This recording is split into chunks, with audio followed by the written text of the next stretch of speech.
love that music because that means that it's another wonderful NFL weekend, and it means two things, boys.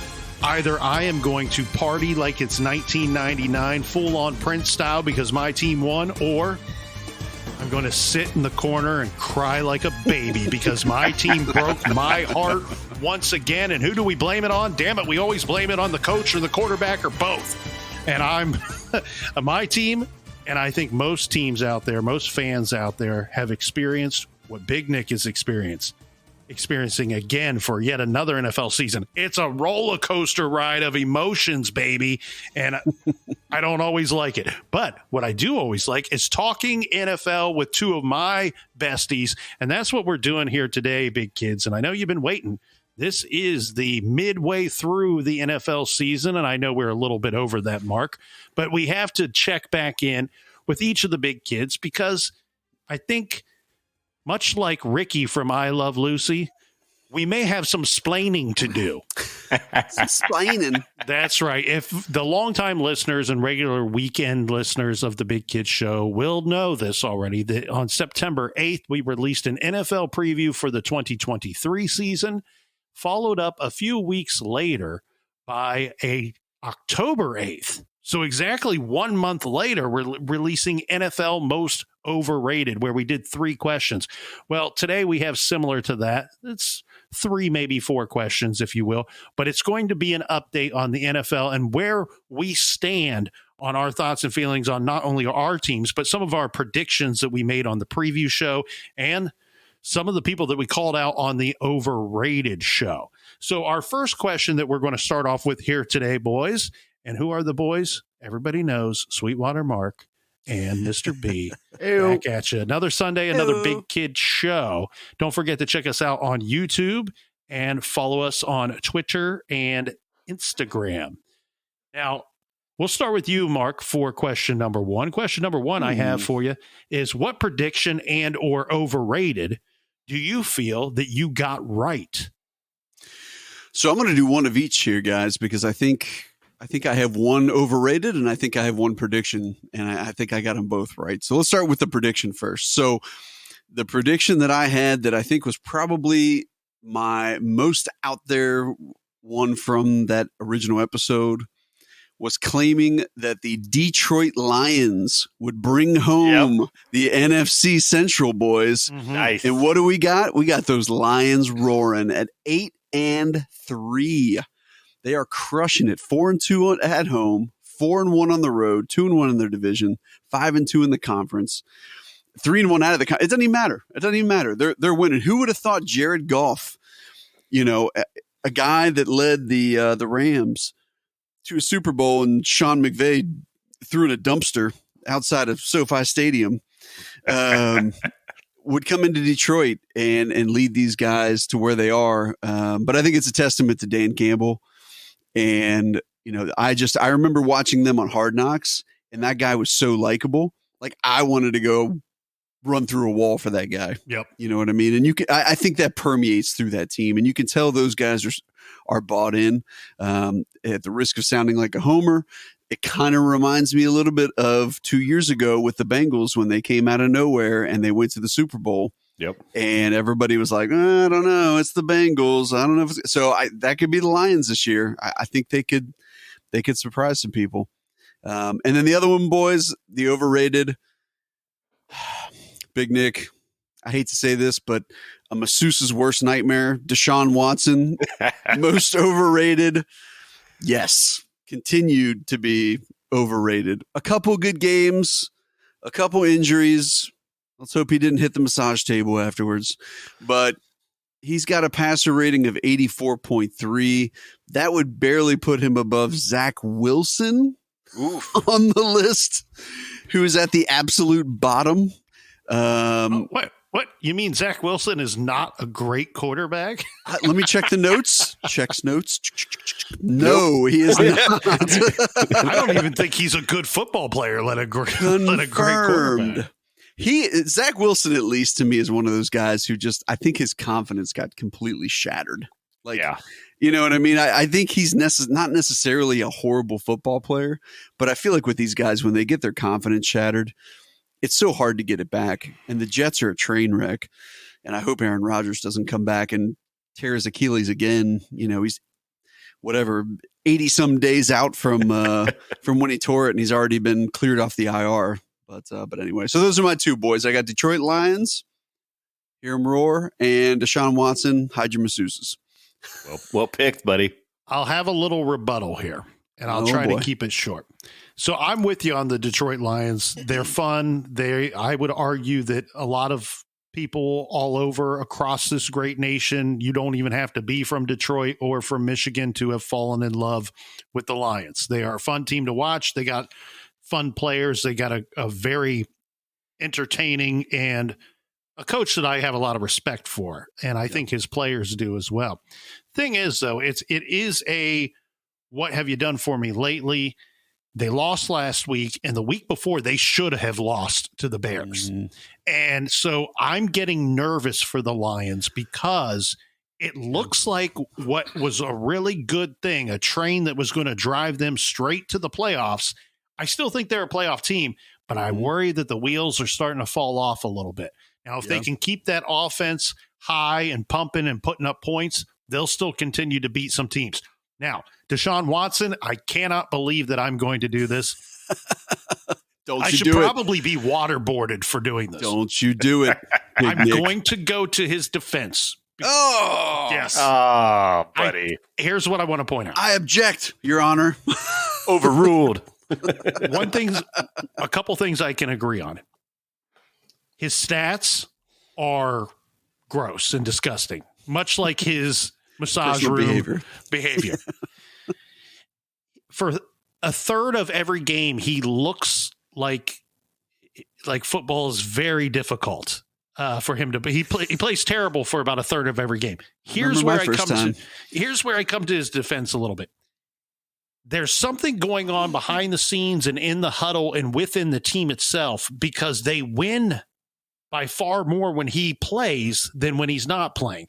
And you would think with his stats being so bad that him not playing, the starting quarterback not playing, wouldn't have that dramatic of an effect on the team. Truth be told, last time I checked, his starting this year, he's 4-1. 5-1. He's 5-1. Yeah. 5-1 this year. 100%. And then on top of it, this is just icing on the cake for Big Nick here, who does not like one of my least favorite, probably my most hated team out there is the Baltimore Ravens. He is, and I know this gets a little confusing when you look at it, because in the last two seasons, we've split with the Ravens 1-1, both seasons. Yeah. The two games that he's started and played against the Ravens were 2-0. So the two that we lost, he did not play in those contests. So I can't believe that I actually did it. I feel guilty, dirty, and filthy. You should go take a shower. I should be voted off the island for standing up for such an individual. But those are my thoughts. Say I? Yeah. They're coming to take me away. They're coming to take me away. Research team, I hear them marching down the hall right now. They're going to pick your chair up and just take it away. Can I rebuttal your rebuttal without touching your rebuttal like Deshaun Watson might try to? So my argument would be, and you're right, it's actually technically 4-1 because in the Indy game that they won 39-38, he only threw 5 passes. So he was out of the game. So technically you're right. It was 4-1.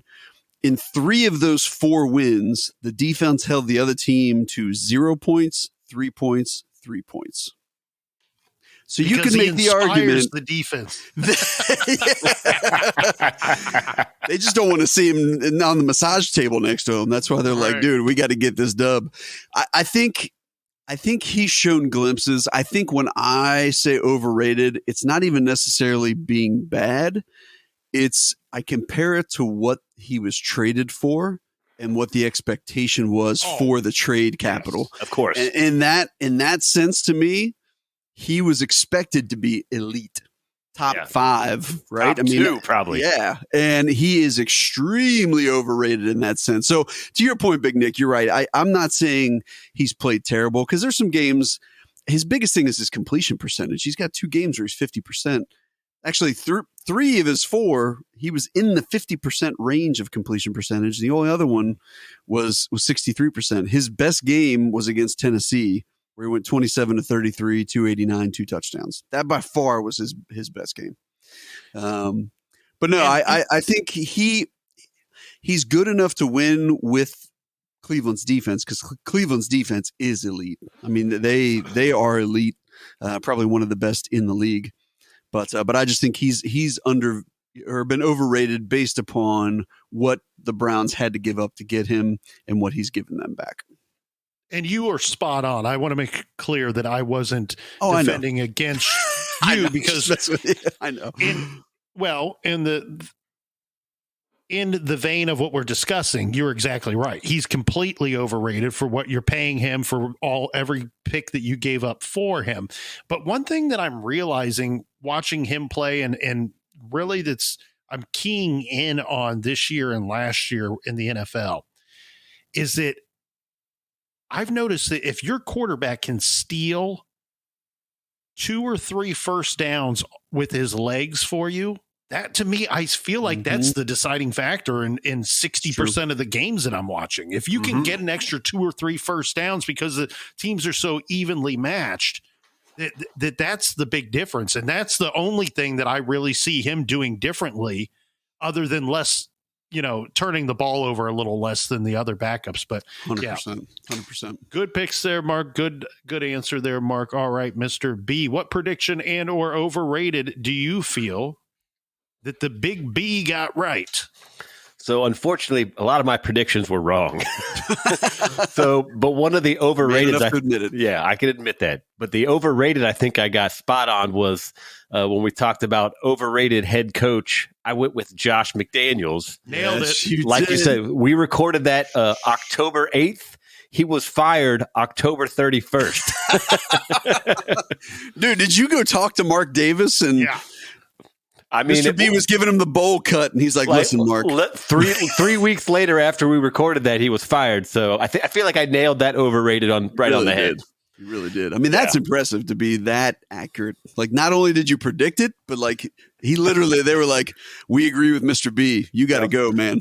No, I mean, most of the NFL listens to our podcast, and they're like, hey, this Mr. B guy, look at the brain on this fella. Mark Davis loves the big kids. Right? Loves it. He emails me regularly. He's like, how can I get on the show? I'm like, Mark, I think you got enough things to worry about. It's an invite only for this show. We've already got one Mark. Just relax. So I'm going with that one. That's an easy one because, again, most of my predictions not good. So we'll just go with Josh McDaniels. I feel like I nailed it. That, man. That is almost worth 2 picks right there. So maybe 3. Well done. Thank you, sir. Big Nick, let's hear yours, buddy. Oh, wouldn't it be funny if we figured out that Mark Davis owned like 17 Great Clips locations? Dude, I don't know how you look in the mirror and you're like, nailed it. Or people around him, he's probably like, they're like, how's my hair looking? They're like, good, looks real good. Great. Hey, don't change anything. No, nothing. We shouldn't pick. I shouldn't pick on him. I feel bad because I feel like, there's some people, and myself included, on some days where it's just like, there's not going to be a good haircut ever for this individual, right? It's just like something about the head and the hair and the shape and everything, where everything's positioned. It's just never going to work out. But like, again, we're talking about a multi-millionaire. So like, I mean, he probably gets his haircut like in his house by a specific dude. And that guy's like, you know what? Nailed your haircut again. Got it. This is a one of a kind bowl cut, right? Like literally, I just imagine him putting a soup bowl on his head and being like, "No soup for you." Unless he's just going for like, "Hey, give me the dumbest haircut you got," and you're like, "Here it is." He's doing his own haircuts. That's why he's a millionaire. He cuts his own hair. He's saving $30 a week. Man, maybe I'm doing things wrong. Well, and I tell you, shout out to Mark Davis, because I have the utmost respect for his father. His father did everything at every level on the NFL. Just win, baby. I think that Mark Davis is a good owner. I think he's a big. He loves the fans, which I can't say about every owner. I think it's clear he loves the fans. And I've been to that stadium, Allegiant Stadium. If you want a life-changing experience, go there and have a blast. I think for the hair situation for Mark Davis, he should go on full-on Raiders fan mode, right? And just mohawk the baby and then paint it black on the sides, or no, silver on the sides, mohawk black, right? So he would be like the ultimate Raider fan. I like that. Okay, what prediction or overrated do I feel that I got right? Big Nick is I'm going to follow Mr. B's great lead. My overrated for coach, I picked Frank Reich, and we sit here and he's been fired as well. That was that last week? Yeah, there we are, boys. Feels like just days ago, but I'll tell you what, I do think that owner, Tepper, is that his name? Tepper, the owner of the Carolina Panthers.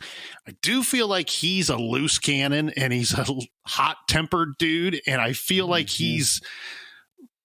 look, it's not smart he brought in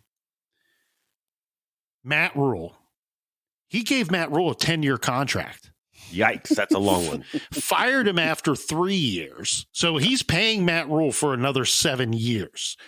Then on top of that, he brings in Frank Reich, 3-year. Was it a 3-year contract, I believe? Maybe a 5-year contract. I'm not sure. I'd have to look it up, but fires Probably him 5 before the end of one season. So he's on the hook for many millions to a couple guys that won't even be in the building. And when I said that I think that Frank Reich is overrated, I didn't mean that I don't think he's a decent coach or a decent guy. What I meant is I every time he's hired, I'm told by the talking heads that he's going to do all these amazing things that only Frank Reich can do. And he gets there and it's vanilla, it's milquetoast, baby. And he's not changing anything. He's not creating any greatness where he goes. And I think he's one of these dudes that's probably really good at being a specialist, right? Maybe a quarterback coach or offensive coordinator or something of that, whatever his specialty is. Let's stay in that lane, bro, and stay out of the head coaching lane. And I really thought that while I didn't think that Frank Reich would have great success in Carolina, and that's in part why I picked him, but I thought he would get at least 2 years to try. And it feels a little trigger happy and a little hazardous to be running the team that way. But I guess when you're a billionaire, you can afford to make those mistakes. Well, and I don't know if you guys heard the press conference with him. I think it was this week where he was like, well, we were going to trade the 2 because we thought Houston was going to take Bryce. But then we just decided to go to 1. We decided to take, like, dude, what are you saying, man? Like, right. You're talking too much. You have to run other companies to own an NFL team. How are you doing that with what you're doing? And I think Frank Reich, again, watching Hard Knocks, seems like a really nice guy. Yeah. Like a really nice guy who probably isn't a head coach. I think, Nick, you nailed it. I think offensive coordinator, quarterbacks coach, that's his wheelhouse. Yep. But, it's a shame. That one was actually a little sad for Frank Reich. I mean, to get less than a year. I get that because he's a good guy, but here's where I remind myself not to feel sad for a guy that's going to get millions of dollars to stay at home. Like, if you want to, dude, you could do no work for the next several years and still make several millions of dollars a year. So will they let me borrow any money? Probably not. You know what? I say live it up. If I were a head coach that were fired from the NFL and I got millions coming into me for the next 3.5 years, 4 years, maybe he's got 4.5 years left on that contract. Millions. And here's the other thing. This is not something we need to dive too deep into, but how come when a coach gets fired, they get to still get all their money, but when the players get fired, they get nothing? Right? Right? Yeah. That seems very unfair. A little odd. But it's a little weird.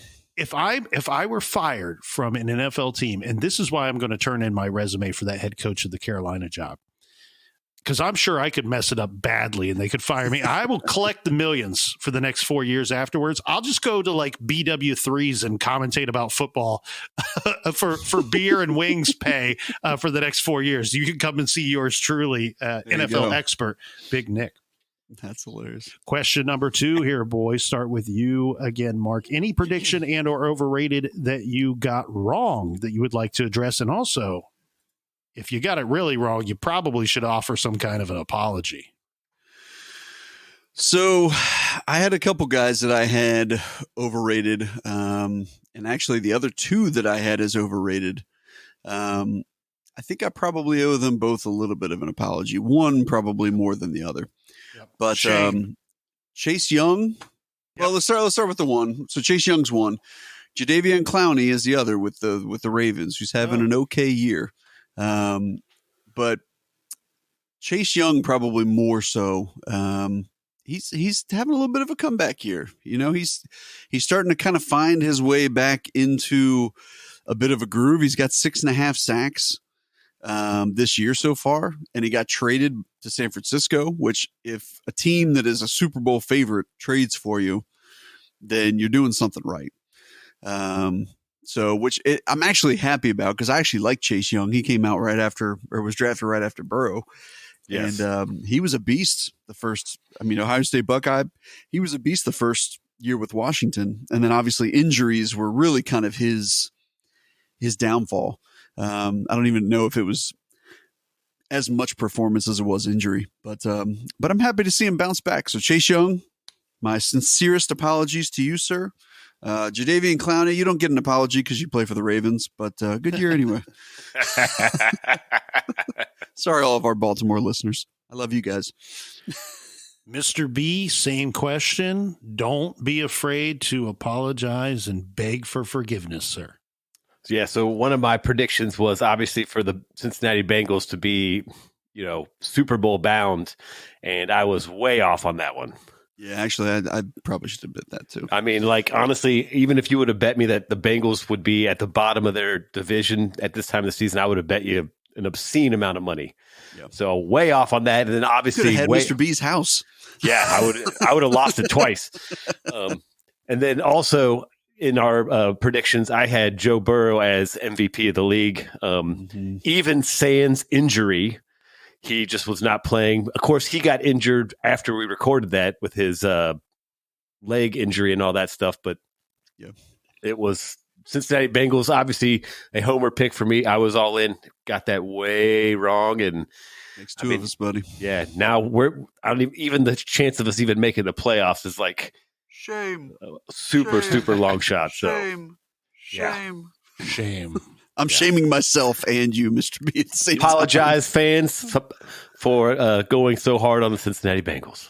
Hope you didn't make any bets on my words. The roar is not as loud as it was the last 2 years. That's for sure. And I know they didn't start strong, but a lot of that had to do with Joe Burrow's injury, and then of course the situation that you're in now has everything to do with his injury, and that's what's so deflating as a true. I mean, the three of us are very hardcore about our teams.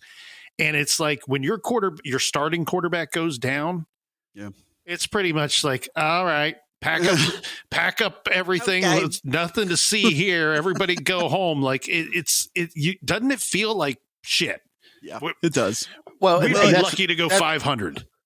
But that's where I guess I get a little frustrated I thought the team as a whole was good. So you're telling me Joe Burrow's the only thing keeping this thing together? Like, I just get frustrated. Yeah, I get frustrated with that all right, an injured Joe Burrow, is he better than a healthy backup quarterback? You should have prepared accordingly. And also, there's still 10 other guys on the offense, and then there's 11 guys on defense. So, even a banged up Joe Burrow, I thought they were going to still come out and be competitive, and not even close.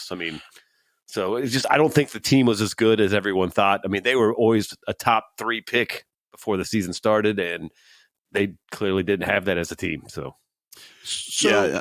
Do you guys think that there'll be a shift especially with these teams that feel the expectation of making the playoffs, the teams that think that they are worthy or on the cusp of going to the Super Bowl? Do you think that we're going to see a shift in these NFL teams where they're going, you know what, we're willing to pay up for a good backup quarterback? We've seen it with one or two teams in the past, but I feel like nowadays a lot of teams are like, you know what, we'll take the guy that we drafted in the 4th or 5th round who is a total mystery to us and everybody else, if he's a legit quarterback or not. And he's going to be our backup. And now we're just going to hope and pray that we never have to use him.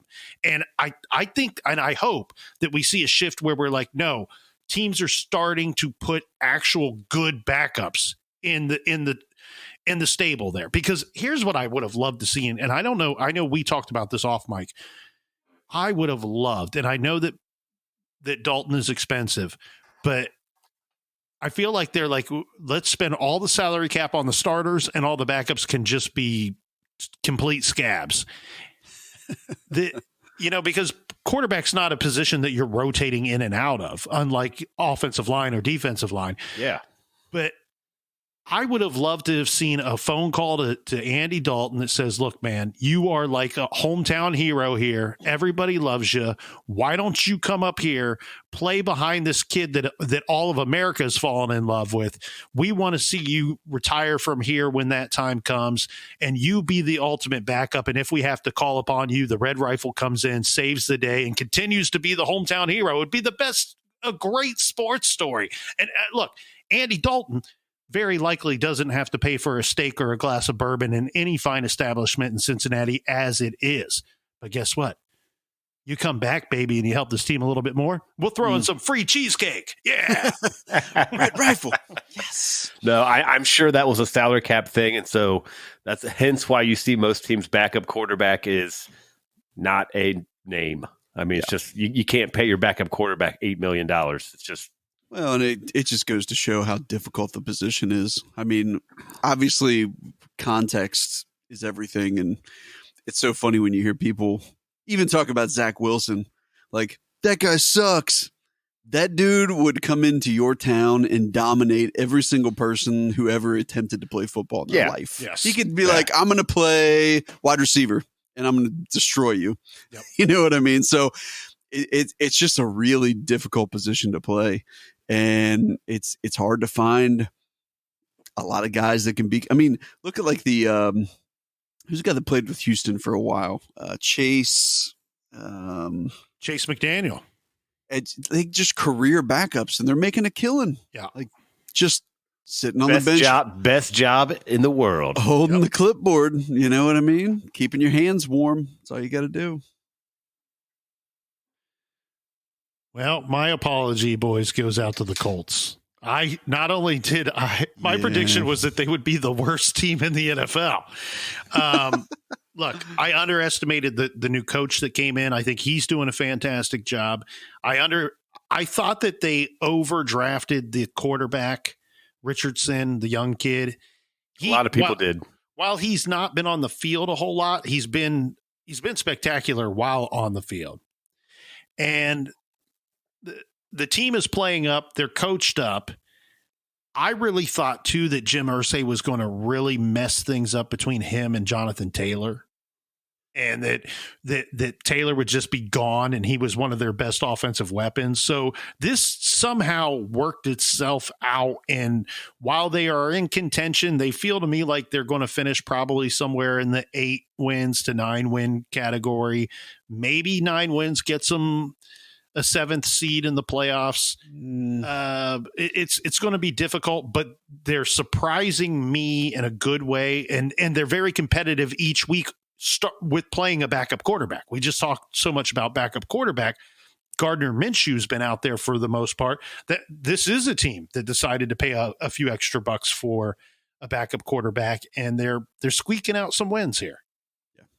I mean, Gardner Minshew, I mean, he's okay. You know, he has some good games and then he has some bad games. And I think the reality is they had a good quarterback with their rookie and he turned some heads, right? Yep. But he got hurt and they got in the same situation. And I think when you get into that situation, when you lose that starting quarterback again, I mean, Gardner Minshew is probably one of the better backup quarterbacks in the league. And even he is trying to, pull that team along. But it's tough. So but Indy was a little bit of an enigma, so I can't really blame you for that one, Nick. No, I don't think anybody really knew completely what to expect. And you never really do when a rookie quarterback comes in. Yeah. You never know how they're going to kind of perform with, you got 280-pound guys that are faster than anybody running at you full speed. So, Well, it was rookie quarterback, rookie head coach, and an erratic owner. It was like kind of like, what's going to happen here? Ooh, thumbs up all around from the Big Kids and like show. you said, I mean, the whole thing with Jonathan Taylor, that was weird. Yeah. So, yeah. All right, moving right along here, boys. Mark, here's a great question. Biggest surprise of the season to you, Mr. Sweetwater Mark? So this has been a weird NFL season overall, I feel like. I agree. Just a very odd season. I've already talked about the Detroit Lions. They weren't really a surprise for me. So I can't really mention them, but I think the team, in watching and seeing how they played, it has to be the Houston Texans and CJ Stroud. Yeah. Yes. Yeah. I think they really, the game, obviously they played the Bengals, which I watched. But I walked away really impressed. And I'd seen highlights leading up to, up until that game, I think he only had 1 interception or 2 interceptions the whole year for a rookie quarterback. I mean, that's phenomenal. And the fact that these guys are able to come in year one, there's no more that like you sit for a year and learn and get your feet wet and get a chance to figure it out. And this is what the NFL's like. And this is what the speed looks. No, like buckle your helmet on, man. You're going out, and let's hope you come out alive. And CJ Stroud's really taking advantage of his opportunity. It's baptism by fire. Yes. These days in the NFL, if you are a quarterback, because I think they want to know if they got something or not. Yeah. And how do we need to move on or adjust to that? But yeah, Houston Texans, great pick.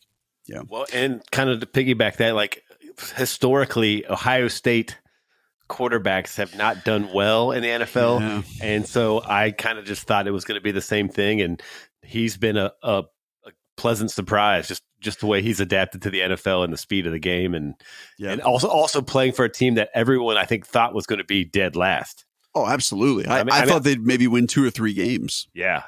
And they're 6-5. So you got to give them credit. I think they're going to, if you're looking for my bold prediction of this episode, boys, I think they're going to sneak in the playoffs. I really do. I like it. I think they're going to sneak in, and I think it's not just CJ Stroud. I think their defense has played really well, and I think they got some rookie receiver and some young receivers that have played really well. Dell is playing great. Yeah, and Nico Collins. They got some guys, man. They got some talent. So good for you, Houston. They got something there, I think.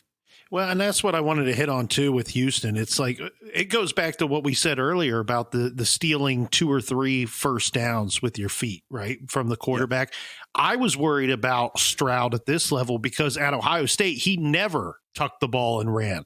And I always had, I was like, you know what? I love the way the kid threw the ball. I love the way that he could read the field. I love the way that he was able to be the general of the offense, so to speak. But what I was curious about at Ohio State, I'm like, is he soft? Does he just not want to get hit? Is that why he never ever tucks and runs, even when there's nobody open? I'm starting to think that might be a Ryan Day thing. I'm starting to think that quarterback told him, the coach told quarterback, don't ever run the ball. Could be. And so I don't know how much he's running it in Houston, but shout out to their scouting team. They hit on they take 2 first-round picks, so they get lucky in that regard. But they hit.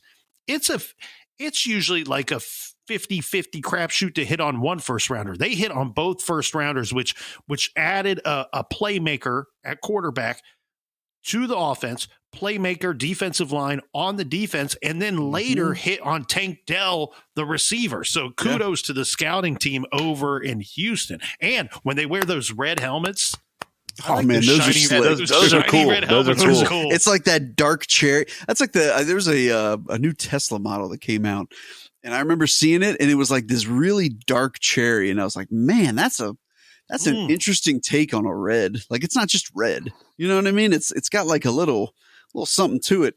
That Houston one is sharp, man. It's sharp. Real sharp. Yep, definitely. Mr. B, big surprise time, buddy. What's the biggest surprise for B? So, again, like Mark said, there was a lot of big surprises, in my opinion. I think I have a few real quick ones here. I don't think anyone would have predicted that Sam Howell would be the passing yards leader in the NFL. Sam Howell. Who would have guessed it? And the most sacked guy in the and a close number 2 is your CJ Stroud, who you just brought up. So again, I don't think anyone would have predicted that. Also, I did not think that the Chargers would be 4-7 at this time in the year. Yeah. I had them predicted to do really well.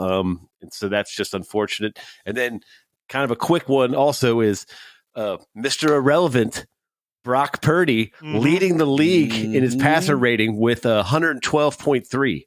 Good old Brock. The guy that came in the last pick of 2 years ago, and he's looking like he's kicking ass. So I hope he goes out there and gets paid next year, because a couple stats they would show out there, like he was like one of the lowest paid players like on the field.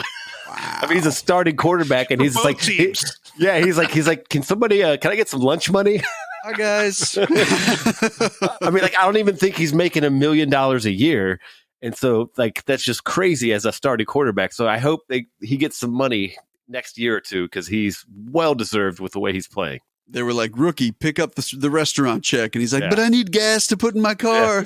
Yeah. I got this 94 Civic, man. It's a station wagon from 1987. It's a really curious state of affairs when your starting quarterback, who started this many games, by the way, is at the facility stuffing candy and food into his pockets so he has something to eat when he gets home. Brock Purdy stealing the toilet paper and all the paper clips. There's no lid on that yogurt. I don't care. And I can keep going. There's so many just surprises, but those are the big 3 ones that I want to point out. All right, big surprises for Big Nick. I will do 3, but real quick, rapid fire style. Here we go. Aaron Rodgers, Houston Texans, and the Colts. So the Colts and the Houston Texans for all the reasons we've already stated. But Aaron Rodgers, do I expect every starting quarterback to play every game? No. Right? You got to be realistic. And tell you what, most teams playing 17-game season, I expect my starting quarterback, even if he's tough as nails, you're probably only going to get 15 full games out of him to begin with. That's probably fair. Mind-blowing that this guy 3 snaps, right? 3 plays into the season. It was like 15 minutes into the season or something. It was brutal. I was so shocked that in one of our fantasy leagues, I drafted Garrett Wilson in the late first round because I thought, Rodgers is just going to target him all day and night long. Yep. And to me, in fantasy football, you're looking for the person that's most likely to touch the ball the most, maybe not the best football player. Exactly. Oh, I did the same thing in one of my other leagues. I picked Garrett Wilson quite high with the assumption that he is going to get tons of throws from our man, Aaron Rodgers. Well, and a quick interesting tidbit. So when that happened, I'd been watching the Hard Knocks. The Jets were on the Hard Knocks this year, right? Mm-hmm. And I'm watching Hard Knocks, and I still had one episode left when the first game happened. So he gets injured, and I'm like, well, I still want to go back and finish the last episode. And it was very eerie, man, to like watch a guy talk about the season and like, you know, he's confident and you can tell he's all happy and like juiced up. It was eerie to watch that after he had already torn his Achilles like a day before and being like, oh man, that's one of those weird hindsight 2020 type of things. So yeah. And I think I can speak for all 3 of us. We don't want any player to ever get hurt. No. So it's bad for the sport. It's bad for the person. We don't want anyone to get injured. Yeah, well, and here's the thing, and I won't stay on this too long, but one thing that's really disappointing is the NFL has put all of these penalties and punishments into place to protect the quarterback, right? Agreed. And these questionable late hits or the guy landed a funny way or put all of his weight on the quarterback, that to me is destroying the game. It's just destroying the entertainment level of the game. And guess what? I agree.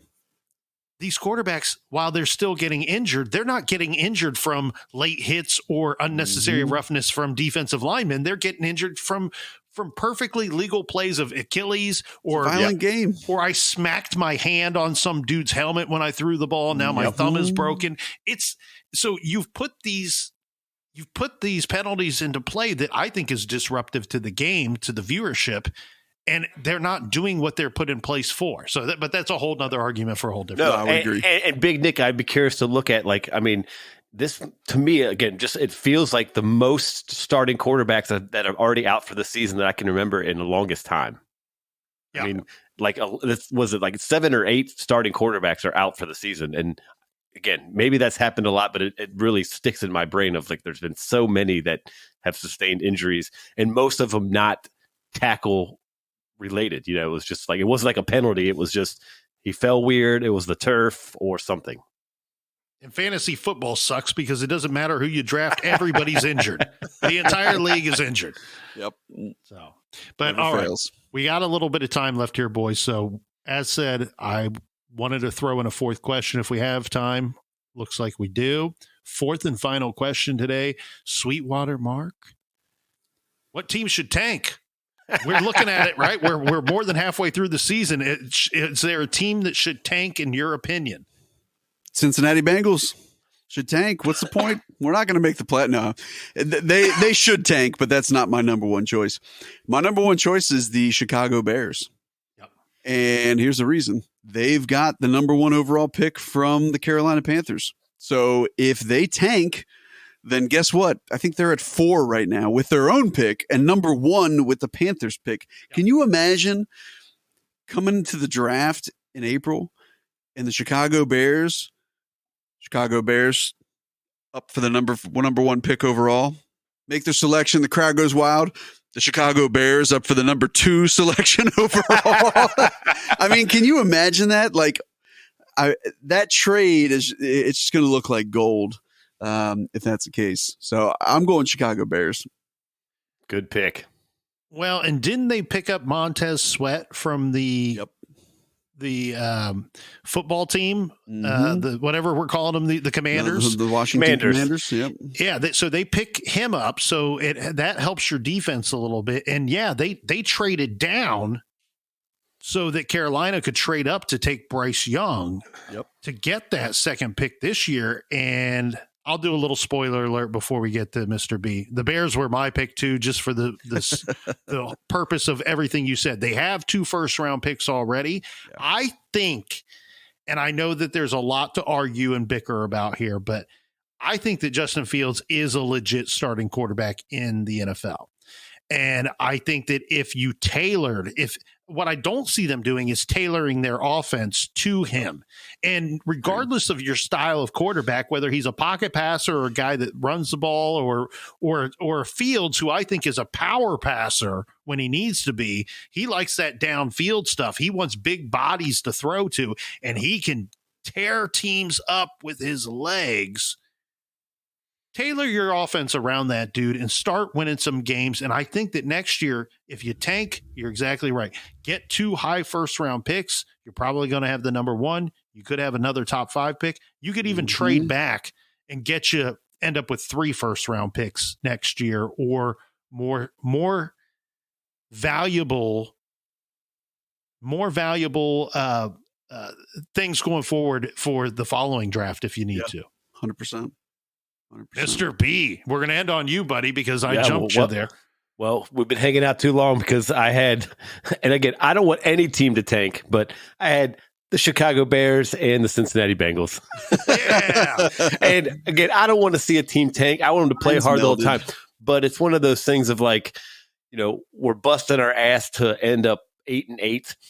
And it's just that's the unfortunate thing with the NFL is draft picks then become a very prime thing. Having a top 10 draft pick is huge going into the next season. And so I'm with you with the Bears. It's hey, I don't think you guys are going to make the playoffs. Get those picks.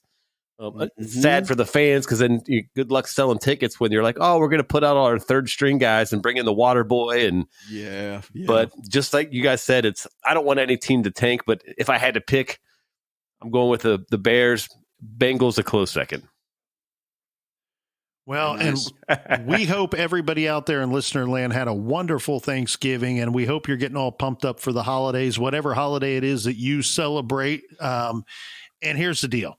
We do our very best here at the Big Kid Show to give you a new, fresh, and wonderful show every Sunday. So if you are listening to this one this Sunday, we hope if it's before your team, before you sit down to watch your team, we hope that you get a win today.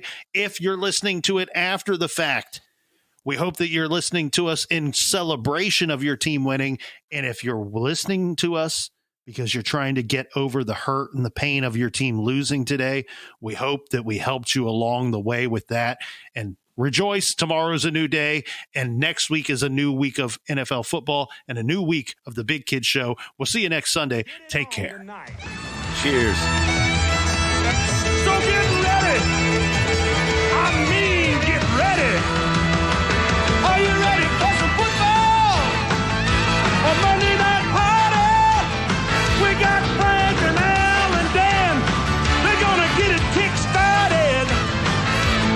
Lynn and the crew's all set. The crowd is psyched, 'cause all my rowdy friends are back for Monday night.